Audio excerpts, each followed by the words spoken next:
if I've spoken to one, I've spoken to 10 enterprise that said the executive did not trust their employees to be working from home.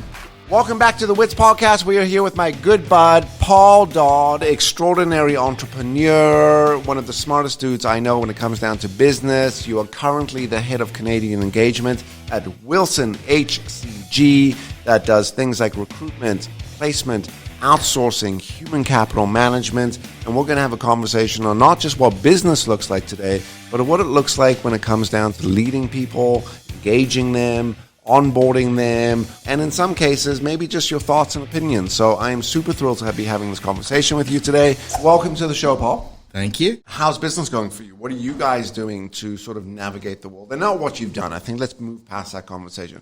What does the next 6 months look like for you guys as a business? Our leadership sometimes get a little bit irked with me when I refer to as being the Costco of hiring. But, you know, we really do land like a SWAT team, help organizations attract, engage, and hire some significant volumes of people.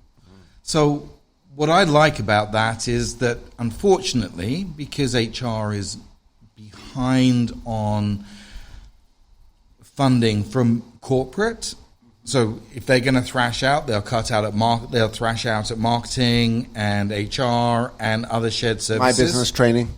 Yeah. Right? Yeah. First thing you do when times are tough, you cut. Right. Cut people. Right. And everything that goes along with them. We're going to cut the expenditure of the marketing and the team and the training and HR, et cetera, which in some cases can be But I want you to come back to that because and in fact, we're doing a roundtable later this week. There are some new needs that we need to talk to. Okay. So to go back to that, so where's the economy changing? Where's Canada changing? I think it's going to be a lot about, okay, I've cut back, let's just say generously, at 50% of my ability to attract, engage, and hire people. Well, how am I going to deal with the new surge? Right. What am I going to do to hire up my new customer service people? What am I going to do? And get them living the culture and the brand and effectively executing. And considering the fact that the people that we're hiring right now or recruiting are also coming out of this crazy, insane time. People are fucked up right now. And they're cautious. Right. And at the moment, we're also dealing with another set of issues around looking after aged parents, looking after children, looking after a spouse, something, or even accommodating someone that has lost their job, like reduced incomes. And we've got to build that back into our hiring plans. Sorry. That's you don't need to apologize. That's great. I just wanted to ask you. So we're going to phase 2 now. We just heard it like maybe 5 minutes before this. Wednesday, phase 2 kicks in, which has got all these. We're opening up again. What do you think September looks like for business? I think we're a little bit like maybe running, we're different than the US. Yeah, so I'm going to be a bit of a chameleon with this one. I love the idea that we're going to phase 2. I love the idea that we're going to have restaurants and bars and social activities. I still worry about the authenticity of people's attention to health. And I worry that we're going to rush out to this and it's all going to be good. And just like New Zealand did last week, we're going to host a rugby game, and Kel Surprise, we've now got 4 cases of COVID that come straight out of, allegedly, that activity. Okay, but that's allegedly. Well, okay, let's say it's out of that activity, but out of those 4 people, how many of those people are going to be fatal? Yeah. How many of them are going to, bounce back? How many of them might not even severe? So... or feel symptoms. I think, back to... But we're susceptible to media. Right. So, totally. If the media hadn't have reported that, we would have just let it drift and say, well, that's just New Zealand. They're so far away, they don't impact what we do. But that's not the case. Yeah. Yes. Think about this. They jump on and they say, 4 cases from a rugby game. Okay, 4 cases, where's the follow-up to that? And we keep watching that and we keep listening to it. And I was actually chatting with my mother-in-law the other day where she was like, thank God I've been so busy over the last 2 weeks where I haven't been watching the news, because I swear if I was watching the news right now, I might be super stressed, anxious, overwhelmed. And look, I'm not beating on the media right now, and I'm not calling fake news, but what I am saying is that, we as human beings really have to manage the intake of information, or in some cases maybe diversify how we intake that information, because you watch a little too much of anything, and it's Next thing you know, you're traveling down the road. Yeah. Well, my new favorite movie is Contagion, but again, I'm not sure if that's a healthy thing to have. But no, they win at the end. It's fine. So playing out forward to September, I hope that that's going to happen. I hope that healthy activity, some reduced social interaction, is going to create an impetus for growth, impetus for change, impetus for hiring. What are you guys doing as a business, as an office? Are you bringing people back? No.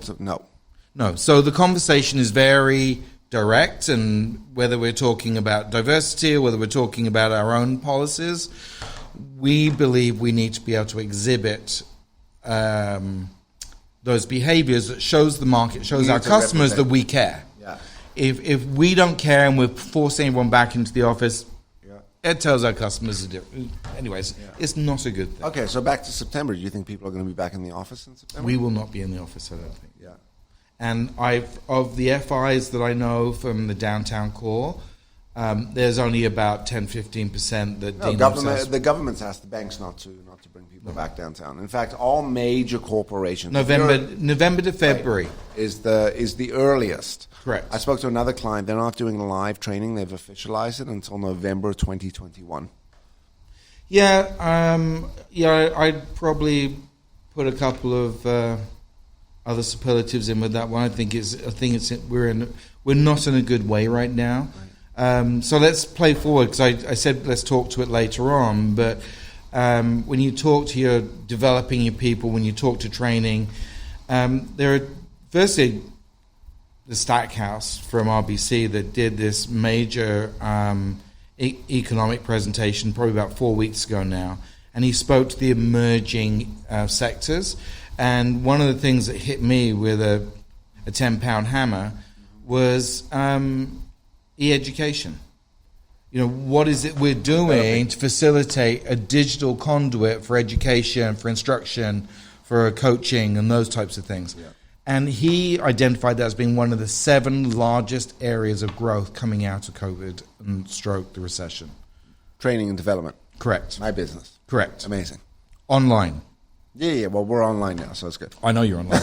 You're right on point. Hey, hence, it's all of this, right? But no, that's interesting, because I was going to ask you, like, what crosses your desk with this whole world of things like mental health, stress, anxiety. I mean, you're in recruitment, you're in HR, you're in human capital management. Yeah. I think you were the one that actually introduced me to the word, or to the title, the role, human capital management. Okay. Years ago. I don't know if you remember that. I don't know. Okay. That might be a memory thing as opposed to... No. I think it was one of these conversations that we were talking about early days in training and development, before human capital became a thing, which was this whole new world of human capital management, human capital investment, human capital development. Right. Blah, blah, blah, blah, blah, blah, blah, blah. And I was like, yes, it's HR. You're like, no. But yes, it's HR.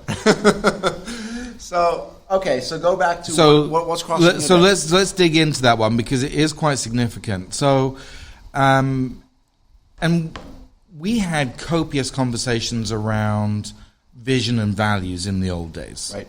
And they have not left the table stakes, but what's happened now is that I would say 70% of those organizations are saying, and the executives are saying, I'm really excited we went online. I'm really excited we're virtual. I'm really excited that we've got digital capability now. But I now have a very different lens on my values.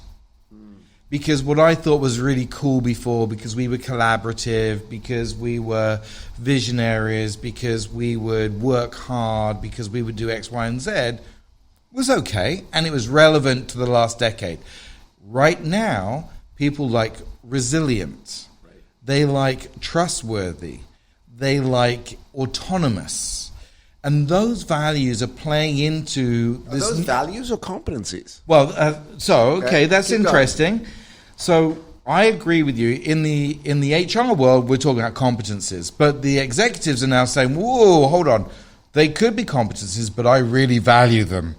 Because they get mixed up with some stuff. And I don't mean that in a bad way. No, I know exactly what But they're saying, we really like our employees to be robust and resilient right now. Right. Okay, is that a value or is that a competency? No, it's a value. because we really want to make sure we're screening for that value. So they're putting it into their new compass. Yeah, their characteristics. But like, that they value it. But what you said, it's the skill set, the characteristic, the behavior. You do not get resilient by doing fucking nothing. Resilience comes with exposure, comes with time, comes with putting yourself through it. And unfortunately, this experience we're going through right now, COVID, is the first for many. Brand new playbook. Brand new. And I don't think we're going to be getting these resilient young adults for another 2 or 3 years. I think it's going to take some time. I think they're going to have to get the shit kicked out of them over the next 18 months. So when the company does eventually hire that resilient person, they are. Because if not, resilience comes out of a book. People teach fucking resilience. And I look at these people, I'm like, what are you teaching? Like the concept, the word, the definition. Like if you think of Navy SEALs, I talk about that's exactly where I was going to go. Right. Your family's military. Yes.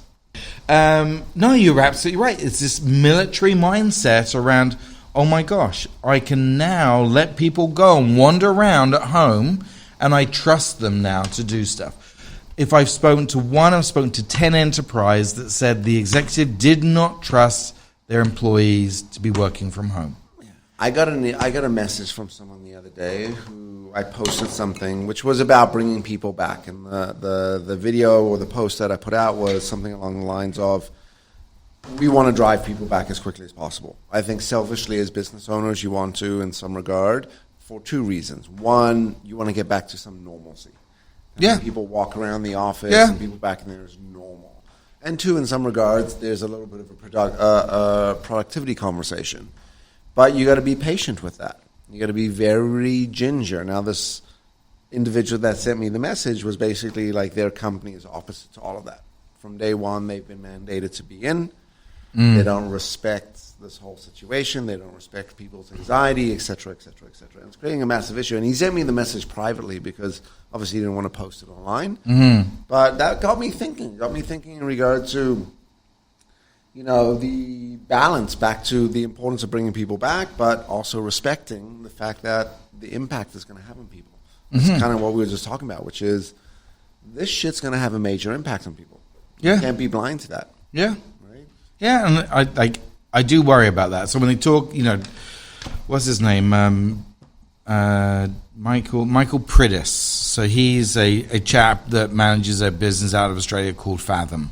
They are the savanteurs of whatever it is of future of work. So they know this stuff. They work for governments and predict and drive a whole bunch of commentary around AI and people efficiency, super jobs, super people, what we're doing next.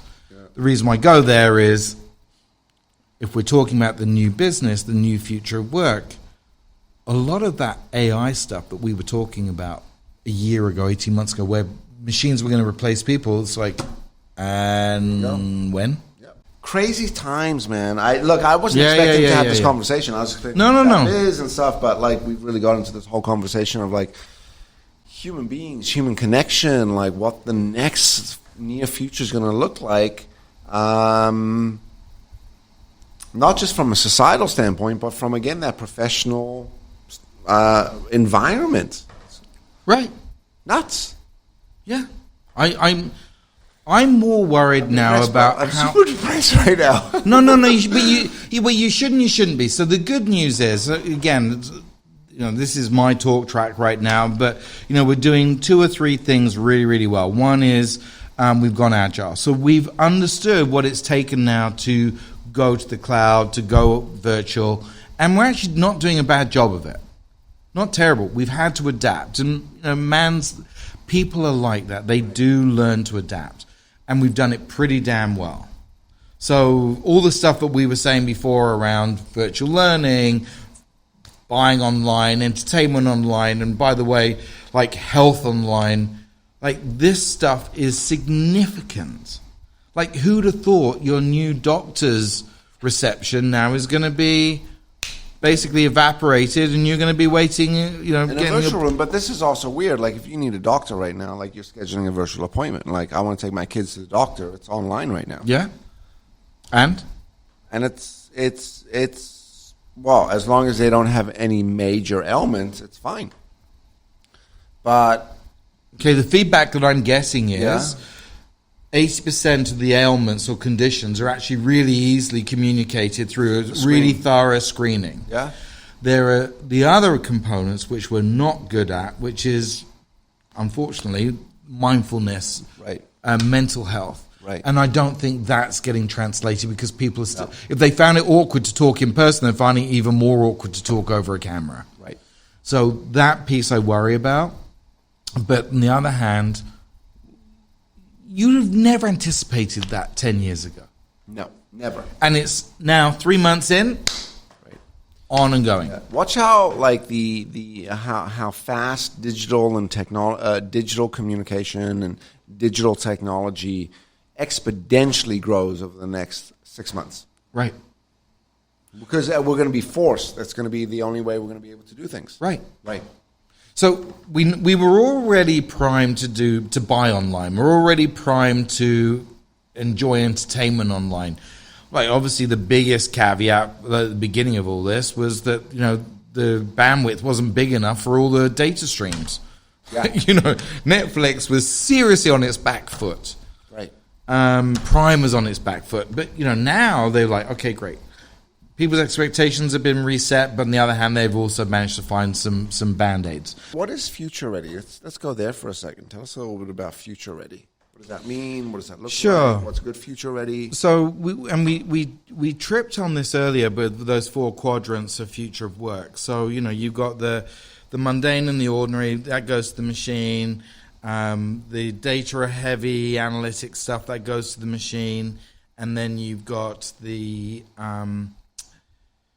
let's call it the experiential, but the people-orientated work that goes to the bottom left-hand corner, and then the top right is your, thought leadership, innovation, and those types of things. And they all have to play in the same sandpit. The reason I'm giving you this framework is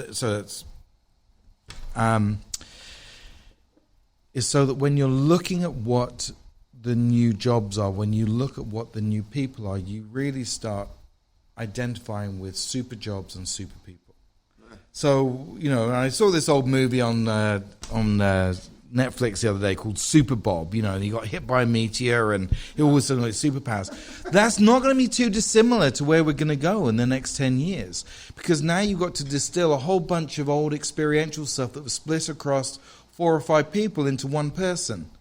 I've got to do a whole bunch of stuff that was data analytics across 4 or 5 people and push it to the machine.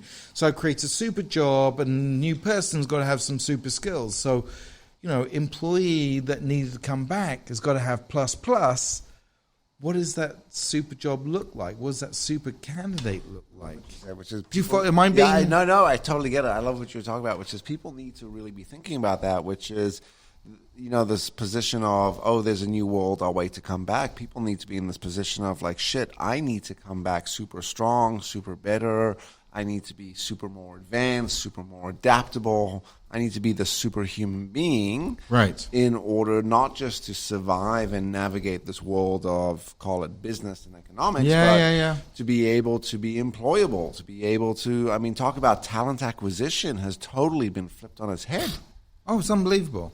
But don't even go there yet. Just deal with your existing workforce. So, and everyone took the big thing right now is around sentiment and employee engagement. Right. People's feelings and mental health and well-being. All right. But they lead with employee experience. They lead with candidate experience.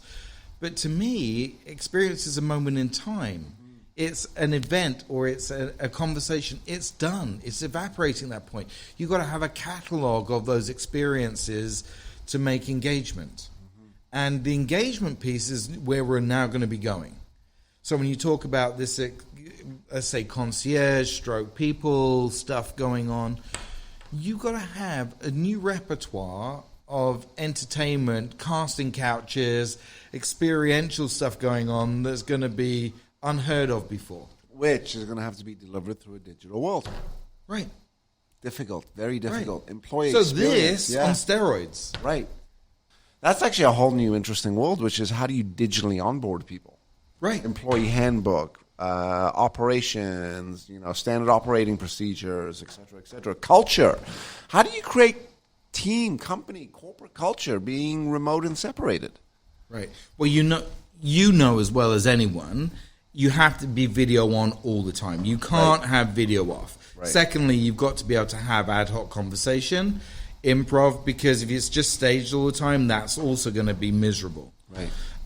But, to your point, it wasn't one thing that you were alluding to with, your wife's new boss. It was, he did a number of different things which added up to, like, great engagement. And she feels like she's part of something great going forward.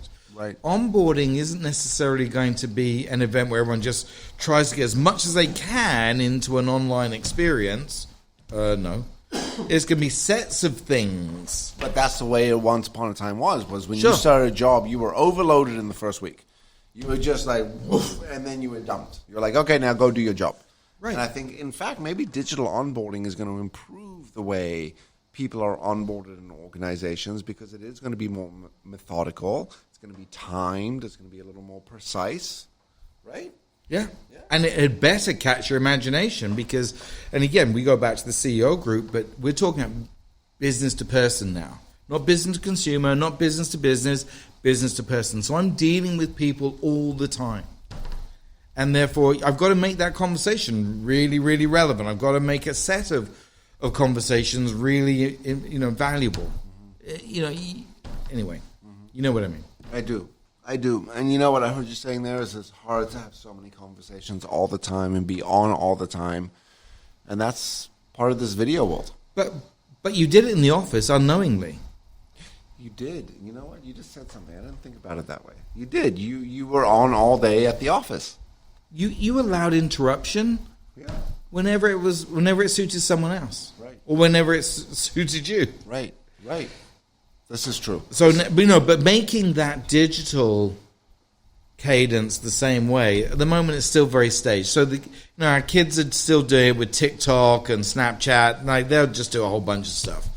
It's just allowing that to be more prevalent or invasive into the workplace. Yeah. And what I've been quite surprised with is how many people, and there are a couple of actually interesting stories to the side, but how many people have enjoyed spending more time with their family now than they did before. Right. I said to someone the other day, I said, hey, let's get you back in the office, a couple times a week, maybe like 2 half days a week, maybe just 1 day a week, maybe 1 half day a week, just to get the rhythm going. Anyway, they haven't actually followed up with me on it. And to your point, they are very happy, working at home. What we're basically saying here is people are willing to take less money for more of a work-life balance. And truly, now due to COVID, people actually do have a work-life balance. Right. In fact, it is, in some cases, we might argue that the work is imbalanced. And it was that way before. So people were imbalanced with their professional work lives, screaming for work-life balance, which was a vacation once a year or running home at 4 o'clock each day. Yeah. But now people are truly waking up, exercising in the morning, starting their kids, logging in, working, eating healthy, taking that walk in the afternoon. Right. Still productive, still working, but now it's but the day is different. The day is different. Yeah. I would say that 95% of those individuals are saying they work longer hours, but they're not really illustrating that they're working 13-hour days. They're just saying, I'm spreading my work over a longer period of time. So is it fair to say that people may be working less hours than they would traditionally from, I call it a 9 to 5, 8-hour day, but let's say they're working more 6 hours now, but they're spreading those 6 hours over, because if you think about it, things like travel and lunch and breaks all kicked in, which was part of that workday. Mm-hmm. No, I agree with you. So I do think that's happening. And again, just to reemphasize, fascinating call with IBM, and they talk about life-work balance, not work-life balance. Yeah. And, and how much more important now these personal values are that are coming through, and watching my kid going to play football or playing volleyball or table tennis now has got significantly more impact on my day than it did before. The balance is for parents right now, being able to balance between that sort of, homeschooling and work. Particularly for people like me. I'm a young parent. Young children. Okay. Actually, I'm not young. You carry it off well. You know, You carry it off I well. wear t-shirts, but I got young kids, and dealing with young kids is very different than dealing with like someone like your daughter who is in university. Right. So a young adult. Yeah. No, life's very different. But again, what's the world that they're stepping into? So Which I'm one? like, The young again, adults, your daughter? the young adults, yeah.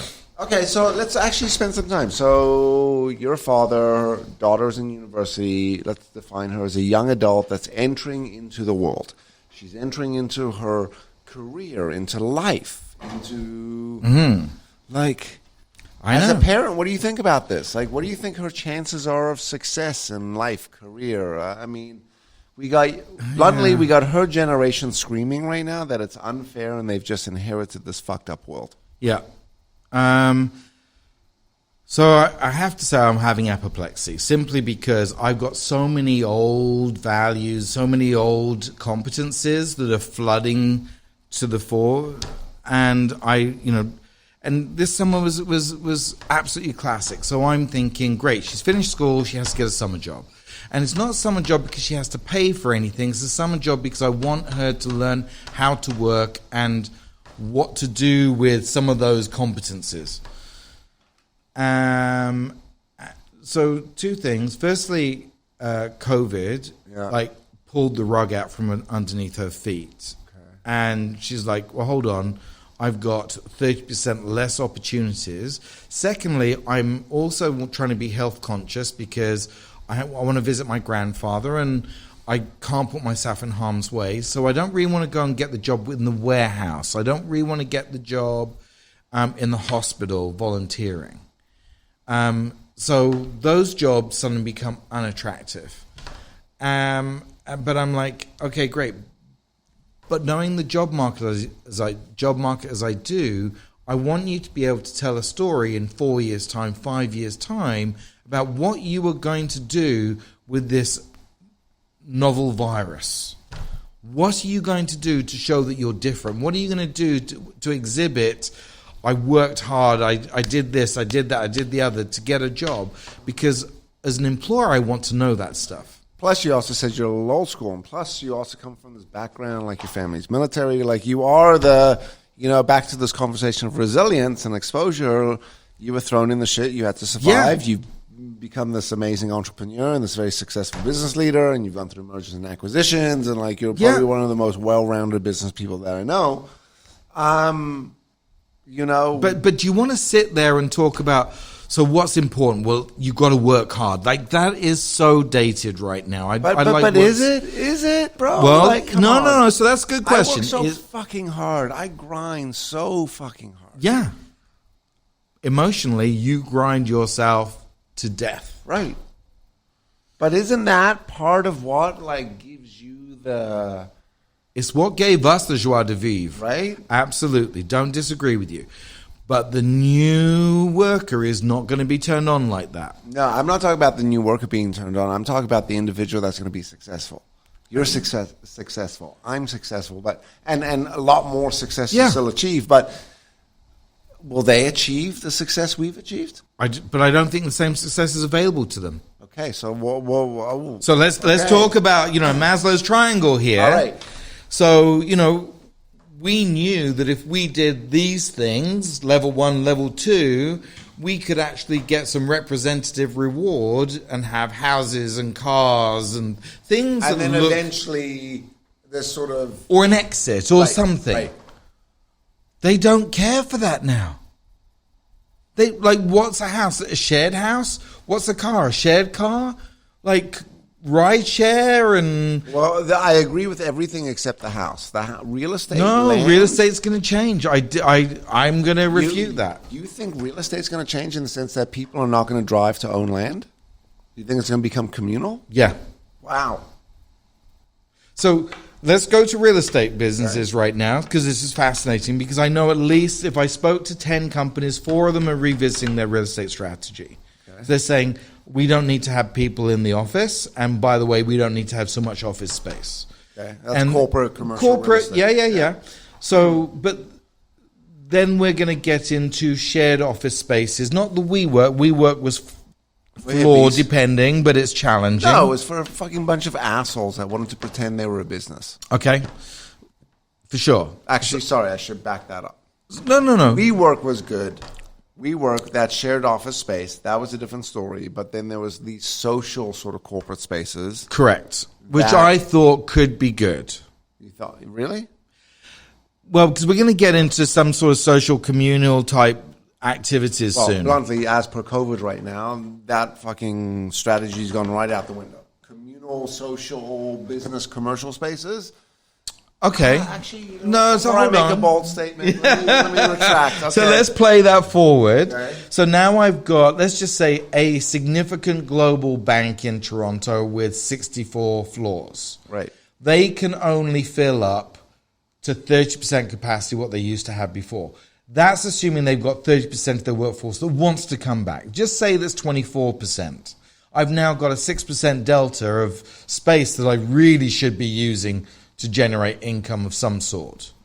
So if I got them to generate income virtually, what if I double dip because my revenues are down and I manage to rent some of that 6% surplus space to my customers that I would love to incubate? Because when you talk about the SMB space, they're going to be under the gun. Why not give them a little life? Well, give them a little lifeline. Come and stay with us for 6 months. We'll look after you. If banks do that, if banks take that position of like, you know what, as small business and medium business, we recognize that it is in the best interest of all. This sort of commune, this like let's put back into. But yes, banks will with making money on it. But if they do that, fantastic, fantastic. I'm just saying. So go back to what people are doing.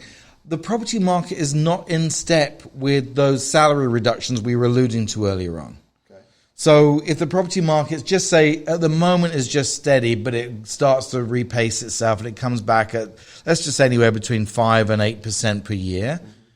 Income's not growing at that level. A kid coming into Toronto right now can't afford to buy a condo at 500-600K. Right, but that's base level. Let's go back to salaries. We were talking about that earlier, and we're going to see salary reductions. Right. So because people, you're going to see work week reductions. Okay, so the government right now is proposing what, a 4-day work week? Or this conversation about that? I mean, what is? So tell me about this. You're in this world. What is this 4-day work week? What is rotating people where? It gives you an opportunity to give more people work, or at least re-engage them. So people have been furloughed, or people that hadn't had a job, maybe you can repurpose some of that workload to other jobs. So I think that's generous, but I just don't know whether old business minds are ready to change that. 9 to 5, Monday to Friday. Work hard. I spoke to someone last week, and they're an old school construction company. And I was talking, and he was like, "Yeah, no, nothing's changed for us. Everyone's in the office 9 to 5, Monday to Friday." Right. And like, I have a hard time letting people go at 1 o'clock, 2 o'clock, 3 o'clock on a Friday, because we were just the traditional mindset of the business. He is actually okay doing this, but the leadership of the organization, if bodies are sitting at the desks, it means they're productive. Yeah. So, again, this is one of my crazy ideas from years ago, decades ago. But, at what point do we start to look at shared workers? And so that if I can use marketing for 3 days a week, could I lend my marketing people to a dissimilar business for 2 days a week? Right. And keep them really, really engaged and share some of my expense? How do we create that community type people resource? Before you give that away in the podcast, you might want to go and register and incorporate that. Right? I think you're Paul on and Greg's new people model. Uber for people. Why not? Right? Why what not? do you need this week? It's like Jiffy. You need a painter, you need a plumber. Right. But we're going to be your Uber. So the company starts to organize themselves differently. Like communities. So interim management is a big business. Now it's going to be the interim worker. Right. Wow. Paul, you need to jump on that. But I already have. Don't worry about it. No. No, interim isn't a new philosophy, but sharing people is. Yes. And if it's driven by the business, you've got a very different set of conversations. So, for instance, if I need drivers for fuel in the winter and I need drivers to do e-com in the summer, why can't I share that driver commodity? Let's say I'm a transportation business and like I really only use my drivers 6 months a year. So I hire them for 12 months a year and then I as a business then lease those people out. Right. Wow. This is going to bring a whole new meaning to HR. There's going to be a whole, you know how HR was like created through the personnel department. Yeah. Oh, right? I remember right? dealing with personnel managers. Right. They were a different individual. Right. The personnel department was where you got hired and fired. Right. So with what you're just talking about now, there's going to be which evolved into HR, which is human capital, relationships, succession planning, talent acquisition, talent management, boom, boom, boom. You're now going to start to see this whole new department building up of like, in fact, it might even become a whole new segment to HR. But again, go back to when we alluded to this right at the outset around human capital management. Right. You know, oh my gosh, I didn't realize.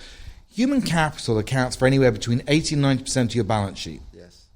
So now I get to spend it or use it differently. Right. I've now rethought, I've played forward what I'm doing with my business and my expenses. Right. And the CFO should love me. Right, and a shameless plug for me right now, which is like you want to hire wits in order to train your people, so when you lease them out, they're the best of the best.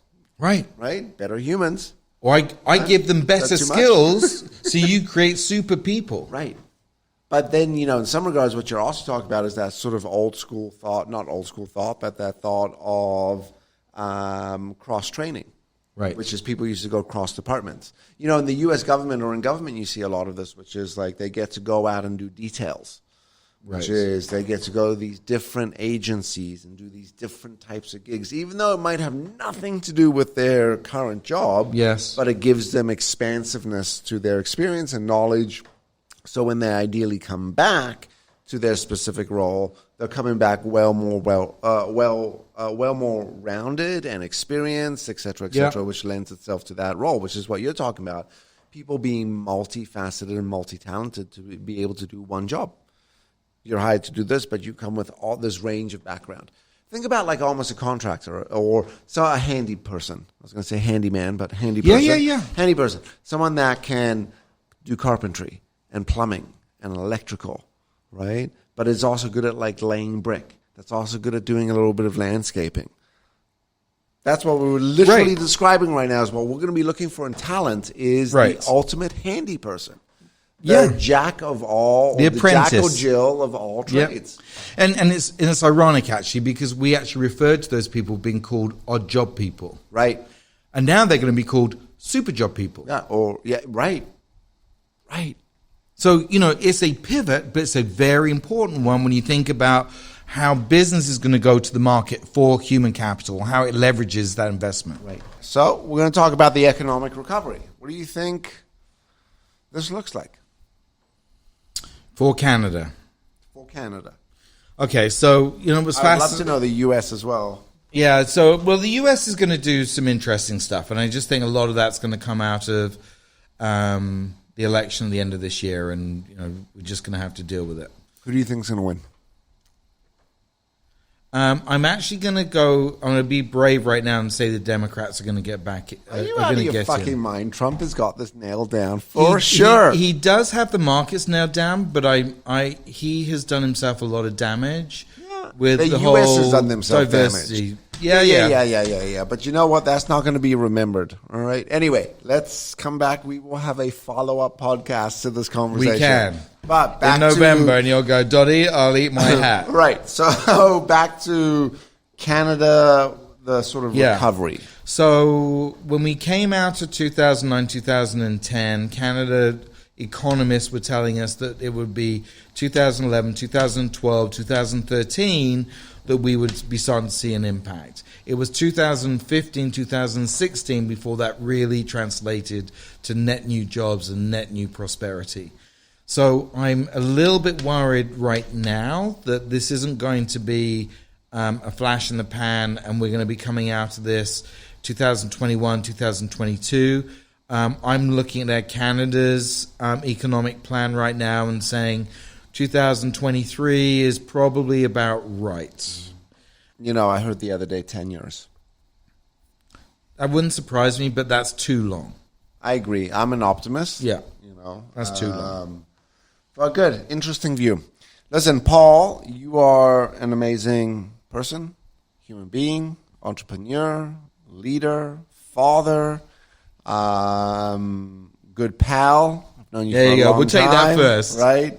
And really appreciate you coming to have this conversation. So thank Not you. at all. 'cause Thank you. Your perspective is awesome, and I think we definitely need to do this again, at least a follow-up. Sure. Maybe some of these comments or some of the things we spoke about today.